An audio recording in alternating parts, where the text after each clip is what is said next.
ಬಾರಿ ತಿಳಿಯಂಗಿಲ್ಲ, ಸ್ವರೂಪ ಅನ್ನೋದು ಗೊತ್ತಾಗಂಗಿಲ್ಲ. ಆ ನಿರಾಕಾರ ನಿರ್ಗುಣ ಸ್ವರೂಪ ಅಂತ ಯಾರಿಗ್ ಗೊತ್ತಾಗಲ್ಲ. ಅವಾಗ ಅಲ್ಲಿ ಕಾಲು ಇತ್ತಂತ ತಿಳ್ಕೊಡ್ರಿ, ಯಾರ್ದು ಭಗವಂತನ ಪಾದ ಇತ್ತಂತ. ಎಲ್ಲೇ ಆ 7ನೇ ಲೋಕದ ಕೆಳಗೆ ಹೋದ್ರು ಇನ್ನೂ ಪಾದ ಕಾಣ್ತಿತ್ತಂತ. ಕೊನೆ ಅನ್ನೋದು ಕಾಣಲಿಲ್ಲ. ಇದೀಗ ಮುಗೀತು ಪಾದ ಅನ್ನೋದಿಲ್ಲ. ಅಂದ್ರೆ ವ್ಯಾಪಕ ಚೇತನ ಅಂತ ಅರ್ಥ. ಪ್ರಕಾಶಮಾನವಾಗಿ ಶೂರಿಸಿತು, ಮೆರೆದುದು ನಿನ್ನ ಪಾದ, ನಿನ್ನ ಸ್ವರೂಪ. ವೇದಗಳ ಸಮೂಹವೆಂಬ ನಾಯಿಗಳನ್ನು, ಜಾಯಿಲ್ಲದ ನಾಯಿಗಳು,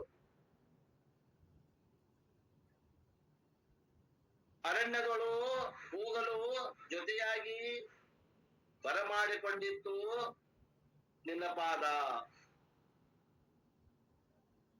ನ ಗಜಾಧಿಪತಿ ಅಂದ್ರೆ ಪಾರ್ವತಿಗೆ ಪತಿಯಾಗಿಯೂ, ಪಾರ್ವತಿಗೆ ಪತಿಯಾಗಿ ಅಂದ್ರ ಮಾಯೆಗೂ, ಮಾಯೆಯನ್ನ ನಿಯಂತ್ರಣ ಮಾಡ್ಕೊಳ್ಳುವಂತವನಾಗಿ, ಮಾಯಾ ನಿಯಂತ್ರಕ, ಮಾಯಾ ಅಧೀನ, ಮಾಯೆ ಇವನ ಅಧೀನದ ಅಂತ ಅರ್ಥ. ಪಾರ್ವತಿಗೆ ಪತಿಯಾಗಿಯೂ, ನಿರುಪಮ ಅಂದ್ರೆ ಉಪಮಾನ ರಹಿತನಾಗಿ, ಅವನಂತವ್ರು ಇನ್ನೊಬ್ರು ಯಾರಿಂದ ಉಪಮಾನ ಕೊಡಕ್ ಬರುವುದಿಲ್ಲ. ನಿತ್ಯ ಅಂದ್ರೆ ಶಾಶ್ವತವಾಗಿಯೂ, ನಿರವಧಿ ಅಂದ್ರೆ ಸೀಮಾರಹಿತವಾಗಿದ್ದು, ಬೌಂಡ್ರಿ ಇಲ್ಲ, ಸೀಮೆ ಅನ್ನೋದಿಲ್ಲ. ಇದು ಇಂಡಿಯಾ, ಇದು ಪಾಕಿಸ್ತಾನ, ಇದು ಬಾಂಗ್ಲಾದೇಶ, ಇದು ಶ್ರೀಲಂಕಾ ಅನ್ನುವಂತ ಬೌಂಡ್ರಿ ಇಲ್ಲ. ಯಾರಿಗೆ? ಆ ಆತ್ಮನಿಗೆ. ಜಗದಂತರ್ಯಾಮಿ, ಯಾವತ್ತು ಜಗತ್ತಿನ ಜನರ ಅಂತರಂಗದಲ್ಲಿ ಇರುವಂತಹ, ಅವರ ಹೃದಯ ಕಮಲದಲ್ಲಿ ವಾಸವಾಗಿರುವಂತಹ ಎಲೆ ಪರಮಾತ್ಮನೇ, ನಿನ್ನ ಚರಣವು, ನಿನ್ನ ಪಾದವು ಶರಣ ಜನರ ಸದು ಹೃದಯದಳು ಹತ್ತುಗೊಳಿಸಬೇಕಲ್ಲ. ನಿನ್ನ ಪಾದ ಶರಣ ಜನರ ಸದು ಹೃದಯದಳಿನದಳು ಪರಿಶೋಭಿಸುತ್ತಿರುವುದು ನಿನ್ನ ಪಾದ. ಅಂದ್ರೆ ಜ್ಞಾನಿಗಳ ಅಂತಃಕರಣದಲ್ಲಿ ನಿನ್ನ ಸ್ವರೂಪ ಕಂಡು ಬರ್ತದೆ. ಉಳಿದವರಲ್ಲಿ ಇಲ್ಲೇನೋ ಐತಿ, ಕಂಡು ಬರೋದಿಲ್ಲ. ಉಳಿದವರಲ್ಲಿ ಐತಿ, ಕಂಡು ಬರೋದಿಲ್ಲ. ಅದು ಕಾಣಬೇಕು ಅಂದ್ರೆ ಈ ಶರಣ ಜನರ ಸದು ಹೃದಯ ನಳಿನದಳು ಪರಿಶೋಭಿಸುತ್ತದು ನಿನ್ನ ಸ್ವರೂಪ. ತಾತ್ಪರ್ಯ ಹೇಳ್ತಾರೆ ನೋಡಿ. ಅಗದರನು ಅಂದರೆ ಗೋವರ್ಧನಗಿರಿಯನ್ನೇ ಕೊಡೆಯನ್ನಾಗಿ ಮಾಡಿ ಹಿಡಿದುಕೊಂಡ ನಾರಾಯಣನು. ಕತಿ ಬರ್ತದ ನೋಡ್ರಿ. ಗೋವರ್ಧನಗಿರಿಯನ್ನ ಕೈಯಾಗ ಕೊಡಿ ಮಾಡಿ ಹಿಡ್ಕೊಂಡಿದ್ದ ಅಂತ, ರಕ್ಷಣೆ ಮಾಡಿದ ಗೋವುಗಳನ್ನ ಪರಮಾತ್ಮ ಕೃಷ್ಣ ರಕ್ಷಣೆ ಮಾಡಿದ ಅಂತ ಅದ್ರ ಕಥೆ ಹೇಳ್ದ. ನಾರಾಯಣನು ಗೋವರ್ಧನಗಿರಿಯನ್ನೇ ಕೊಳೆಯನ್ನಾಗಿ ಮಾಡಿ ಏಕೆ ಹೇಳಿದರು? ಅದಕ್ಕೆ ಸಮಾಧಾನ ಕಥೆ ಹೇಳ್ತಾರೆ. ಯಾರು ಓದ್ತಿರುವುದು? ಯಾರು ಓದ್ತೀರಿ? ಈಶ್ವರಪ್ಪ ಓದ್ರಿ.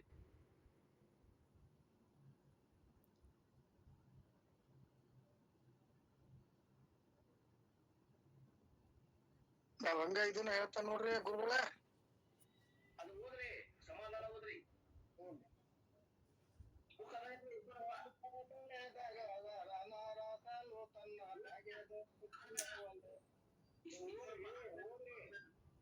ಮಾಡಬೇಡ, ರಂಜನೀಯ ಬೇಡ, ನಮ್ಗೆ ರಂಜನೀಯ ಮಾಡ್ಬೇಡ್ರಿ. ನಮ್ಗೆ ಏನ್ ಬೇಕು ಸಮಾಧಾನ ಓದ್ರಿ. ನಾನ್ ನಿಮ್ಗೆ ಏನ್ ಹೇಳ್ತಾ ಮಾಡ್ರಿ. ಸಮಾಧಾನ ಓದ್ರಿ. ಬುಕ್ ಐತಿ ಇದು. ಮುಂದಿನ ಕಂದರ್ಪನನ್ನು ಬಂದು ತುಳಿದಾಡಿಸಲು ನಿನ್ನ ಪಾದ, ಗುಂಡಾಡಿಯ ಎಂಬರತ ಒಂದು ನಾಗಲೋಕದೊಳಗ ನೊಂದುವಂತೆ ಮೆಟ್ಟಿರುವುದು ನಿನ್ನ ಪಾದ. ಚಂದ ಚಂದದಿಂಗೆ ಕಾಳಿದಾಸ ಮೊದಲಾದ ಕವಿ ರೊಂದವೈದು ಬಣ್ಣಿಸುವುದು ನಿನ್ನ ಪಾದ. ಈಶ್ವರಪ್ಪ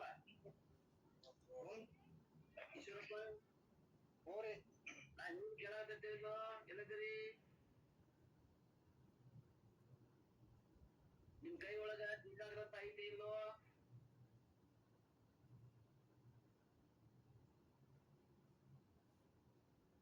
ಈಶ್ವರಪ್ಪರ ಒಂದಾನೊಂದು ಕಾಲದಲ್ಲಿ ನಾವು ಓದ್ತೇನೆ ತಗೊಳ್ರಿಪ್ಪ. ಒಂದಾನೊಂದು ಕಾಲದಲ್ಲಿ ಸಾಕ್ಷಾತ್ ನಾರಾಯಣನು ಕೃಷ್ಣ ರೂಪದಿಂದ ಅವತರಿಸಿ ಗೋಪಾಲಕರನ್ನು ಕೂಡಿಕೊಂಡು ಗೋವುಗಳನ್ನು ಕಾಯುತ್ತಿದ್ದನು.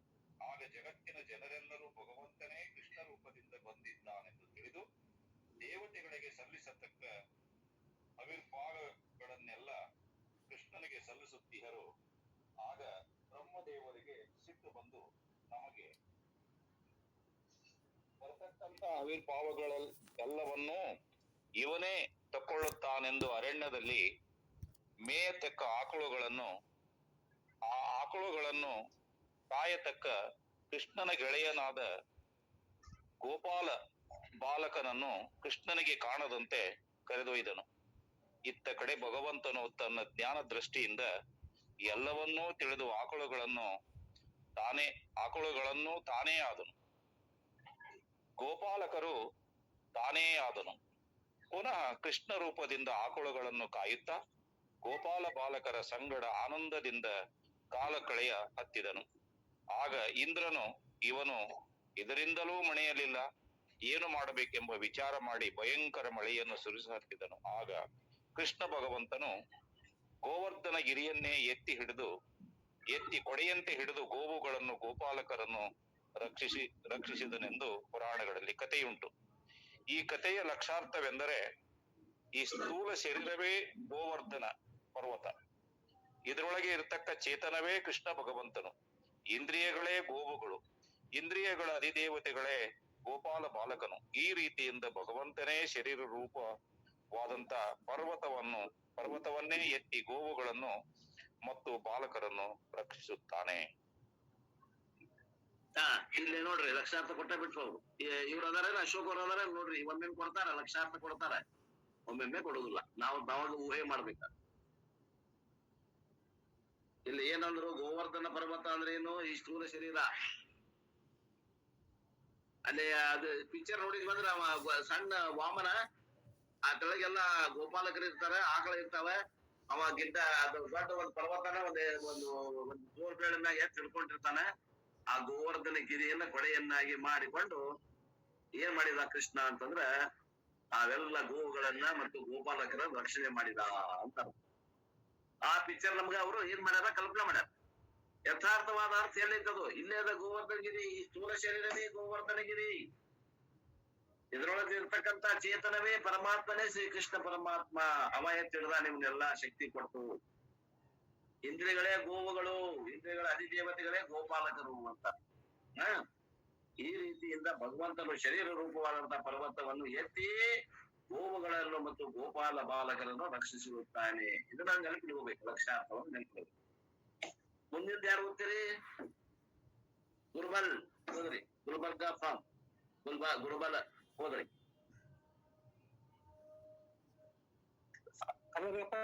ನನ್ನ ಹತ್ರ ಬುಕ್ ಇಲ್ರಿಪ್ಪ. ಬುಕ್ ಎಲ್ಲ ಶಿವಪತ್ರಪ್ಪನವ್ರು ಹೋದ್ರಿ. ನಮಸ್ಕಾರ.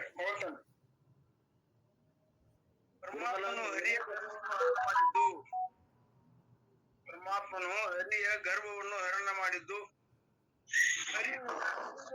ಗರ್ಭ ಬಂದಿತ್ತು ಹರಿಗೆ, ಏಕೆ ಗರ್ವ ಬಂದಿತ್ತು, ಸೊಕ್ಕ ಯಾಕೆ ಬಂತು ಹರಿಗೆ ವಿಷ್ಣುವಿಗೆ ಅಂತ ಶಂಕಾರಿಲ್ಲ.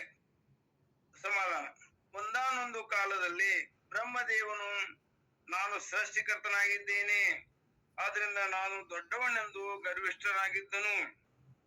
ಇದನ್ನು ಕೇಳಿ ಹರಿಯು ಜಗತ್ತಿನ ಉತ್ಪತ್ತಿ ಮಾಡಿದರೆ ಏನಾಯಿತು, ಅದನ್ನು ಪಾಲನೆ ಮಾಡತಕ್ಕಂಥವನು ನಾನು.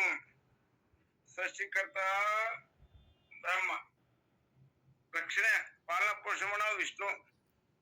ಇಬ್ಬರಲ್ಲೂ ಜಗಳ ಬಂತು. ನಾ ಹುಟ್ಟಿಸಿದಾಗ ನೀ ಪಾಲನ ಮಾಡ್ತೆ ಅಂತೇಳಿ ಬ್ರಹ್ಮ, ಅಲ್ಲಪ್ಪ ನಾನು ಪಾಲನಾ ಮಾಡ್ತಾನ ಸಂರಕ್ಷಣೆ ಮಾಡ್ದ ತಿಳ್ಕೊಂಡು ನಿನ್ನ ನೀವು ಹುಟ್ಟಿಸಿದ ಜೀವಗಳು ಸುಖವಾಗಿದಾರು ಅಂತೇಳಿ ವಿಷ್ಣು. ಇವರಿಬ್ಬರ ನಡುವೆ ಜಗಳ ಬಂತು. ಆದ್ರಿಂದ ನಾನೇ ದೊಡ್ಡವನೆಂದು ಹರಿವು ಗರ್ವಿಷ್ಠನಾದನು. ಈ ರೀತಿಯಿಂದ ನಾನು ದೊಡ್ಡವನೆಂದು ತಮ್ಮೊಳಗೆ ಬಡದಾಡ ಎತ್ತಿದರು. ಶಿವನು ಇದನ್ನು ತಿಳಿದು ದಯೆಯಿಂದ ಇವರ ಗರ್ವಭಂಗಕ್ಕಾಗಿ ಅವರ ಮಧ್ಯದಲ್ಲಿ ಶಿವಲಿಂಗ ರೂಪದಿಂದ ಅವತರಿಸಿ ಬ್ರಹ್ಮದೇವನನ್ನು ಕರೆದು, ನೀನು ನನ್ನ ಮುಖವನ್ನು ನೋಡಿಕೊಂಡು ಬಂದರೆ ಶ್ರೇಷ್ಠನಾಗುವೆ ಎಂದು ಹೇಳಿ ಕಳಿಸಿದನು. ಇತ್ತ ವಿಷ್ಣುವಿನನ್ನು ಕರೆದು, ನೀನು ನನ್ನ ಪಾದಗಳನ್ನು ಕಂಡು ಬಂದರೆ ಶ್ರೇಷ್ಠನಾಗುವೆ, ಇಲ್ಲವಾದರೆ ಶ್ರೇಷ್ಠನಲ್ಲವೆಂದು ಹೇಳಿ ಕಳಿಸಿದನು. ಶಿವನ ವಾಕ್ಯದಂತೆ ಬ್ರಹ್ಮದೇವನು ಹಂಸವಾಹನನಾಗಿ ಹೊರಟನು. ಬ್ರಹ್ಮದೇವ ಮ್ಯಾಲ ಹೊಂಟ ಹಂಸವಾಹನನಾಗಿ. ಹರಿಯು ಪಾದಗಳನ್ನು ನೋಡುವುದರ ಸಲುವಾಗಿ ವರಾ ರೂಪವನ್ನು ಹಂದಿ ರೂಪ ತಾಳಿ ಸಪ್ತ ಪಾತಾಳಗಳನ್ನು ಅತಳ ವಿತಳ ಪಾತಾಳ ಸುತಳ ರಸಾತಳ ತಳಾತಳ ಹೊರಟ ಹೆಂಗರಿವು ಸಪ್ತ ಪಾತಾಳಗಳನ್ನು ಅಗಿಯುತ್ತಾ ಹೊರಟನು. ಬ್ರಹ್ಮದೇವನು ಸಹಸ್ರ ವರ್ಷ ಪರ್ಯಂತ ಪ್ರಯತ್ನಿಸಿದರು. ಮುಖವನ್ನು ಕಾಣದೆ ತಿರುಗಿ ಬಂದು ಕಂಡಿದ್ದೇನೆಂದು ಸುಳ್ಳು ಹೇಳಿದನಲ್ಲದೆ ಸುಳ್ಳು ಸಾಕ್ಷಿಯನ್ನೇ ಕೊಟ್ಟನು. ಬ್ರಹ್ಮದೇವ ಯಾಕ ಸುಳ್ಳು ಕೊಟ್ಬಿಟ್ಟವ ಇನ್ನ ನೋಡಿಲ್ಲ ಅಂದ್ರ ಅಸಹ್ಯ ಆಕತಿ. ಅದಕ್ಕೊಂದು ಸಾಕ್ಷಿನೂ ತಯಾರು ಮಾಡಿದವ. ಏನು ಸಾಕ್ಷಿ? ಅದರಿಂದ ತನ್ನ ಪೂಜೆಯನ್ನು ಕಳೆದುಕೊಂಡನು. ಏನು ಸಾಕ್ಷಿ ಕೊಟ್ಟಿಲ್ಲ. ಒಂದು ಕ್ಯಾದಿಗೆ ಎಲಿ ಬಿತ್ತಂತ್ರಿ ಮ್ಯಾಲಿಂತ. ಎಲ್ಲೇ ಭಗವಂತನ ನೆತ್ತಿ ಮ್ಯಾಲಿಂತ ಒಂದ್ ಕ್ಯಾದಿ ಎಲಿ ಬಿತ್ತಂತ. ಕ್ಯಾದಿ ಎಲಿಗೆ ಕೇಳಿದಂತ ಕ್ಯಾದಿ ಹೂವ. ಕ್ಯಾದಿ ಹೂ ಕೇಳ್ದ, ನೀ ಎಲ್ಲಿಂದ ಬಂದೆ ಅಂತ ಕೇಳ್ದ. ನಾನು ಭಗವಂತನ ಮಸ್ತಕದಿಂದ ಬಂದೆನು ಅಂತ ಹೇಳಿದ. ಹಂಗಾರ ನೀನು ಸುಳ್ಳು ಸಾಕ್ಷಿ ಹೇಳ್ಬಿಡು, ನಾನು ನೀನು ಇಬ್ರು ಕೂಡಿ ಬಂದೆವು ಅಂತೇಳಿ ಸಾಕ್ಷಿ ಅವನು ಸಾಕ್ಷಿ ತಗೊಳ್ಳಿವ ಕ್ಯಾದಿಗಿನ. ಅದಕ್ಕಾಗಿ ಏನಾದ್ರಿ, ಕ್ಯಾದಿಗೂ ಪೂಜೆ ಇಲ್ಲ. ವರ್ಷ ಒಮ್ಮೆ ಅದಕ್ಕೂ ಹೊಟ್ಟು ಬರ್ತಾವೆ ಕ್ಯಾದಿ ಹೂವ. ಹಾ ಸರ್, ಹೌದೌದು. ಈಗ ಎಲ್ಲೂ ಒಂದು ಏನು ದೇವಸ್ಥಾನ, ಬ್ರಹ್ಮದೇವರು ದೇವಸ್ಥಾನ ಪ್ಲೇಸ್ ಒಳಗೆ ಬ್ರಹ್ಮಣ್ಣ ದೇವಸ್ಥಾನ ಇಲ್ಲವೇ ಇಲ್ಲ. ಯಾಕಂದ್ರೆ ಸುಳ್ಳು ಹೇಳಿದ್ದು. ಅದಕ್ಕೆ ನಾವಾದ್ರೂ ಕೂಡ ಸುಳ್ಳು ಹೇಳಬಾರದು. ಆದಷ್ಟು ಸತ್ಯವನ್ನೇ ನುಡಿಯಬೇಕು. ಹಾ ಸರ್. ಈಗ ಶಿವಪುತ್ರಪ್ಪನವ್ರು ಹೆಂಗ್ ಕಥೆಯೊಳಗೆ ಏನೈತಿ, ಅವ್ರು ಹೆಂಗ್ ಕೂಡಿಸ್ಕೊತಾರ ಹಂಗ ಎಲ್ಲ ಕಲಿಬೇಕು ಅಂದ್ರೆ ಕಥೆಗಳೆಲ್ಲ ಓದುವಂತ ಶೈಲಿ ಅದು. ಓದೋರ್ಗೆ ಹೇಳ್ತೀನಿ, ಕಥೆ ಓದ್ರಿ ಅಂದ್ರೆ ಈ ನಮ್ಮನ್ನು ಎಲ್ಲ ಕಲಿಬೇಕು. ಅದ್ರ ಸಾರಾಂಶವನ್ನ ಗ್ರಹಣ ಮಾಡ್ತಿರ್ಬೇಕು. ಈಗ ಅವರು ಅರ್ಥ ಎಲ್ಲ ಕಥೆಗಳನ್ನು ತಿಳ್ಕೊಂಡು ಸುಳ್ಳು ಸಾಕ್ಷಿ ಕೊಟ್ಟ, ಯಾಕೆ ಸುಳ್ಳು ಸಾಕ್ಷಿ ಕೊಟ್ಟ ಎಲ್ಲ ಜೋಡಿಸ್ಕೊಂಡು ಹೇಳ್ತಾರೆ. ಅದು ಹೇಳಿದ್ರೆ ಕೇಳೋರ್ಗೆ ಕಥೆ ಹೇಳಕತ್ತಿರೋದು ನಾವು ಸುಮ್ಮನೆ ಓದಬಾರ್ದು. ಓದೋರು ಇದನ್ನ ಪ್ರಾಕ್ಟೀಸ್ ಮಾಡ್ಕೊಡ್ರಿ. ಅದು ಶಿವಪುತ್ರಪ್ಪನ ಶೈಲಿಯಿಂದ ಹಂಗ ಓದಿದ್ರೆ ಎಲ್ಲಾರ್ಗು ತಿಳಿತದ, ನಿಮಗೂ ತಿಳಿತದ, ಮತ್ತೊಬ್ಬರಿಗೂ ತಿಳಿತದ. ಹೇಳ್ರಿ ಶಿವಪುತ್ರಪ್ಪನವ್ರು. ಹ್ಞೂ ಸರ್, ಹ್ಞೂ ಸರ್. ಅದರಿಂದ ತನ್ನ ಪೂಜೆಯನ್ನು ಕಳೆದುಕೊಂಡನು. ಬ್ರಹ್ಮದೇವ ತನ್ನ ಪೂಜೆಯನ್ನು ಕಳೆದುಕೊಂಡ. ಇತ್ತ ಕಡೆ ಹರಿಯು ಅಗಿದು ಬೇಸತ್ತರು. ಶಿವನ ಪಾದವು ಪಾತಾಳದ 7 ಲೋಕಗಳನ್ನು ಮೇಲೆ ಬಿಟ್ಟು ಅತ್ತಾಚೆಗೆ ಪ್ರಕಾಶ ರೂಪದಿಂದ ಹಾಗೆ ಕಾಣುತ್ತಿತ್ತು. ಎಷ್ಟು ಭಗವಂತ ಅಗಿತಾನ, ವಿಷ್ಣು ಭಗವಂತ ಅಗಿತಾನ. ಬೆಳಕಿನ ಸ್ವರೂಪದಲ್ಲಿ ಇನ್ನೂ ಹಂಗ ಬಂತು ವ್ಯಾಪಕವಾದಂತ ಆತನ ಪಾದ. ಅದಕ್ಕೆ ವ್ಯಾಪಕತ್ವಕ್ಕ ಇದೊಂದು ದೃಷ್ಟಾಂತ ಕಾಣುತ್ತಿತ್ತು. ಇದನ್ನು ಕಂಡು ಹರಿಯು ಪಾದವನ್ನು ಕಾಣದೆ ಹಿಂತಿರುಗಿ ಬಂದು ನಿನ್ನ ಪಾದವನ್ನು ಕಾಣುವುದಾಗಲಿಲ್ಲೆಂದು ಸತ್ಯವನ್ನೇ ನುಡಿಯುವಂತನಾದನು. ನೋಡ್ರಿ, ವಿಷ್ಣು ಭಗವಂತ ಏನ್ ಹೇಳಿದ, ಖರೇನ ಹೇಳಿದ. ಅದಕ್ಕಾಗಿ ಆತನ ಪೂಜೆ ನಡೀತದ್ರಿ. ಇವ್ರು ಸರಿ ಸಮಾನರು. ಈಶ್ವರನ ದೇವಸ್ಥಾನ ಎಷ್ಟದವು ಅಷ್ಟು ವಿಷ್ಣುನ ಭಗವಂತನು ಬಾಲಾಜಿ ಅವು ಇವು ಬಹಳ ಅದಾವ ಗುಡಿ ಗುಂಡಾರಗಳು. ಸತ್ಯವನ್ನೇ ನುಡಿಯುವಂತವನಾದನು. ಅದರಿಂದ ಪರಮಾತ್ಮನು ಸಂತುಷ್ಟನಾಗಿ ಜಗತ್ತಿನಲ್ಲಿ ನನ್ನಂತೆ ನಿನ್ನ ಪೂಜೆ ಆಗಲಿ ಎಂದು ವರವನ್ನು ಕೊಟ್ಟನು. ತನ್ನ ಸರಿ ಸಮಾನ ಮಾಡ್ಕೊಂಡ. ಹಂಗಾರ ನಾವು ಸತ್ಯವನ್ನು ನುಡಿದಿದ್ದಾದ್ರ ನಾವು ಆತ್ಮ ಸ್ವರೂಪಗಳೇ ಆಗ್ತೇವು. ಮಿಥ್ಯವನ್ನ ಬಿಟ್ಟದ್ದಾದ್ರ ಸತ್ಯ ಒಂದೇ ಉಳಿತೈತಿ. ಆತ್ಮ ಸ್ವರೂಪಗಳೇ ಆಗ್ತವು, ಭಗವಂತನ ಸ್ವರೂಪನೇ ಆಗ್ತವು. ನಾವು ಸುಳ್ಳು ಬಿಟ್ಟು ಉಳಿದೇ ಆದ್ರಿ ಸತ್ಯ ಒಂದ. ಸುಳ್ಳವನ್ನು ಹೇಳ್ಬಿಟ್ಟು ಅಂದ್ರೆ ಸತ್ಯವಾಗಿ ಉಳಿತವು, ಅಂದ್ರೆ ಆತ್ಮ ಸ್ವರೂಪವಾಗಿ ಉಳಿತವು. ಆದ್ರಿಂದ ಹರಿಯು ಪರಮಾತ್ಮನಂತೆ ಜಗತ್ತಿನಲ್ಲಿ ಪೂಜೆಗೊಳ್ಳುತ್ತಲಿದ್ದಾನೆ.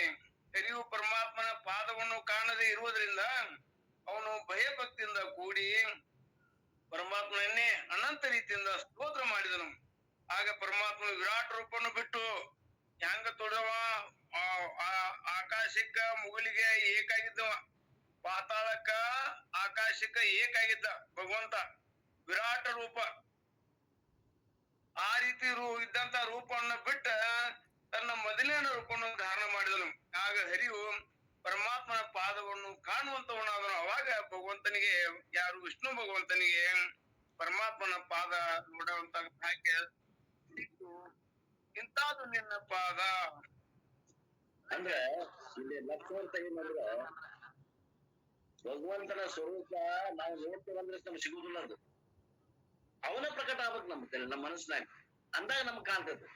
ಅವ ಮನಸ್ಸು ಮಾಡ್ಬೇಕು ನಮ್ಮನ್ನ. ಇಲ್ಲ ಇವ ಬಾಳ ಸಾಧನೆ ಮಾಡಕತ್ತಾನ, ಇವಾಗ ನಮ್ಮ ಸ್ವರೂಪ ತೋರಿಸ್ಬೇಕು ಅನ್ನುವಂಥದ್ದನ್ನ ಅವಾಗ ಭಗವಂತನ ಮನಸ್ಸಿಗೆ ಬರುವಾಗ ನಮ್ ಸಾಧನೆ ಮಾಡ್ಬೇಕು. ಅಷ್ಟ ಕೆಲಸ. ನಾವು ನೋಡ್ತೇವಂದ್ರೆ ನಮ್ ಇಚ್ಛೆ ಅಲ್ಲ ಆದ್ಮೇಲೆ ಅದು ಎಲ್ಲಿ ಹೋದ್ರು ಅವನು ನಮ್ಮ ಅವಂಗ ಅತಳ ಬಿತ್ತಳ ಸುತ್ತಳ ಪಾದ ತಳಾತಳ ಲೋಕಕ್ಕೆ ಹೋದ್ರು ಇನ್ನೂ ಆ ಕಡೆನ ಕಾಣ್ತಿತ್ತಂತ ಪಾದ. ಅವನ್ ಕೊನೆಯ ಕಾಣ್ಲಿಲ್ಲ ಅಂತ ಅರ್ಥ. ಅದಕ್ಕೆ ನನಗ ಕಾಣ್ಲಿಲ್ಲ ಅಂತ ಸತ್ಯ ಹೇಳಿದ. ಅವಾಗ ಮೊದಲಿನ ಈ ವಿರಾಟ್ ರೂಪವನ್ನ ಬಿಟ್ಟು ನಿನ್ನ ಮೊದಲಿನ ರೂಪವನ್ನು ಧಾರಣ ಮಾಡಿದಾಗ ಅವಾಗ ಪರಮಾತ್ಮನ ಪಾದ ಕಾಣ್ತು. ಪರಮಾತ್ಮನ ಸ್ವರೂಪ ಕಾಣಬೇಕು ಅಂದ್ರೆ ಪರಮಾತ್ಮನ ಮನಸ್ಸು ಮಾಡ್ಬೇಕು. ನಮಗ ಇಲ್ಲ ಇಂತಿಂತವ್ರಿಗೆ ಬಹಳ ಸಾಧನೆ ಮಾಡಾಕತ್ತಾರ, ಇವರಿಗೆ ನನ್ನ ಸ್ವರೂಪ ಪ್ರಕಟ ಆಗ್ಬೇಕು ಅಂದಾಗ ಅವಾಗ ಪ್ರಕಟ ಆಗ್ತದೆ. ನಾವು ಬೇಕಾದಂತ ಮಾಡಿದ್ರೆ ಅದು ನಮಗೆ ಗೊತ್ತಾಗುದಿಲ್ಲ. ವೇದ ಪ್ರಮಾಣ ಹಿಡ್ಕೋಬೇಕು, ಶ್ರೋತ್ರಿಯ ಬ್ರಹ್ಮನಿಷ್ಠ ಗುರು ಹಿಡ್ಕೋಬೇಕು, ಪರಮಾತ್ಮನ ಮನಸ್ಸು ಮಾಡ್ಬೇಕು. ಇವ್ರಿಗ ನನ್ನ ಸ್ವರೂಪ ತೋರಿಸ್ಬೇಕು ಅನ್ನುವಂಥದ್ದು ಪರಮಾತ್ಮನ ಮನಸ್ಸಿಗೆ ಬರ್ಬೇಕು, ಅಂದಾಗ ನಮಗ್ ಕಾಣ್ತದ ಅನ್ನುವಂತ ಮಾತು ಈ ಕಥೆ ಒಳಗದಲ್ಲ. ಇಂತಾದಪ್ಪ ನಿನ್ನ ಪಾದ ಅಂತ ಅಲ್ಲ ಲಕ್ಷಾರ್ಥ ಹೇಳ್ತಾನೆ. ಹೋದ್ರಿ ದೇವ ಇವ್ರ ಹ್ಞೂ ಸರ್. ಅದಕ್ಕ ವಚನಕಾರ ಏನ್ ಹೇಳ್ಯಾರ ಸರ, ಬ್ರಹ್ಮಾಂಡದಿಂದ ತತ್ತ ನಿನ್ನ ಶ್ರೀ ಮುಕುಟ, ವಾತಾವರಣದಿಂದ ತತ್ತ ನಿನ್ನ ಶ್ರೀ ಚರಣ. ನೀನು ಹೇಳಕ್ ಬರ್ಲಿಲ್ಲ ಸರ್, ಇವತ್ ನೆನಪಾತ್ ನನಗ. ಇದೇ ದತ್ತಾತ್ರೇಯ ನಮ್ ಶರಣರು ಈ ರೀತಿ ವರ್ಣನೆ ಮಾಡಿದಾರ. ಇದರ ಲಕ್ಷಾರ್ಥವೇನಂದ್ರೆ ಮುಂದುವರೆದು ಅಗಮ್ಯ ಅಗೋಚರ ಅಪ್ರಮಾಣ ಲಿಂಗವೇ ಎನ್ನ ಕರತಲಕ್ಕೆ ಬಂದು ಸುಳಿಪಾದಿರಯ್ಯ ಅಂತ ಹೇಳ್ತಾರೆ. ಹೌದ್ರಪ್ಪ, ಹೌದ್ರಿ. ಇದರ ಲಕ್ಷಾರ್ಥವೇನಂದ್ರೆ ನಾನು ಅಹಂಕಾರವನ್ನು ಬಿಟ್ಟು, ನೋಡ್ರಿ ಬಹಳ ಮುಟ್ಟದ್ದು, ನಾನು ಅಹಂಕಾರವನ್ನು ಬಿಟ್ಟು ಆ ಪರಮಾತ್ಮನ್ನೇ ಶ್ರದ್ಧಾ ಭಕ್ತಿಯುಕ್ತರಾಗಿ ಯಾರು ಪ್ರಾರ್ಥಿಸುತ್ತಾರೋ ಅವರಿಗೆ ಆ ಪರಮಾತ್ಮನ ದರ್ಶನವಾಗುತ್ತೆಂಬ ಭಾವು ಅಹಂಕಾರ ಬಿಟ್ಟ ಭಗವಂತನ ಒಂದು ಸಾಕ್ಷಾತ್ಕಾರ ಕತಿ ಅನ್ನುವಂಥದ್ದು. ಇಲ್ಲಿ ಶರಣಾಗತಿ, ಶ್ರದ್ಧಾ ಭಕ್ತಿ, ಶ್ರದ್ಧಾವಾನ್ ಲಭ್ತಿ ಜ್ಞಾನ ಅನ್ನುವಂಗ ನಮ್ಮಲ್ಲಿ ಶ್ರದ್ಧಾ ಭಯ ಭಕ್ತಿಯಿಂದ ಭಗವಂತನಲ್ಲಿ ಶರಣಾಗತರಾದ್ರ ಅಂದ್ರೆ ನಮ್ಮ ಆತ್ಮ ಸ್ವರೂಪದ ಬಗ್ಗೆ ನಾವು ಶ್ರವಣ ಮಾಡ್ತವಲ್ಲ ಪ್ರತಿನಿತ್ಯ. ಇದನ್ನ ಶ್ರದ್ಧಾ ಭಕ್ತಿಯಿಂದ ಗುರು ಮುಖಾಂತರ ಏನ ಪುರಾಣ ಉಪನಿಷತ್ತುಗಳು ಶಾಸ್ತ್ರ ಶ್ರವಣ ಮಾಡಿದ್ದಾದ್ರ ನಮಗ ನಮ್ಮ ಆತ್ಮ ಸ್ವರೂಪ ಆಗ್ತದೆ ಅನ್ನೋದು ಲಕ್ಷಾರ್ಥ ಅಂತೇಳಿ ನಾನು ಮಧ್ಯವಾದ ಏಜನಪ್ಪ. ಧನ್ಯವಾದಗಳು ಶರಣಾರ್ಥಗಳು. ಮುಂದಿನ ಯಾರು ಹೋದ್ರಪ್ಪ? ನೆಕ್ಸ್ಟ್ ಪಾಳೆ ಯಾರ್ದೈತಿ ನೋಡ್ರಿ. PG ಪಾಟೀಲ್ಗೆ ಕಣ್ ಕಾಣಂಗಿಲ್ಲ, ಅವ್ರ ಪಾಳೆ ಐತಿ. ಗುರುಬಲ್ಲ ಕಡೆ ಬುಕ್ ಇಲ್ಲ. ಮುಂದ್ ಯಾರ ಪಾಳೆ? ನಾಮದಾರ. ಆಮೇಲೆ ಸುರೇಶ್ ಹೋದ್ರಿ. ನಾನು ಓದ್ತೇನ್ರಿ.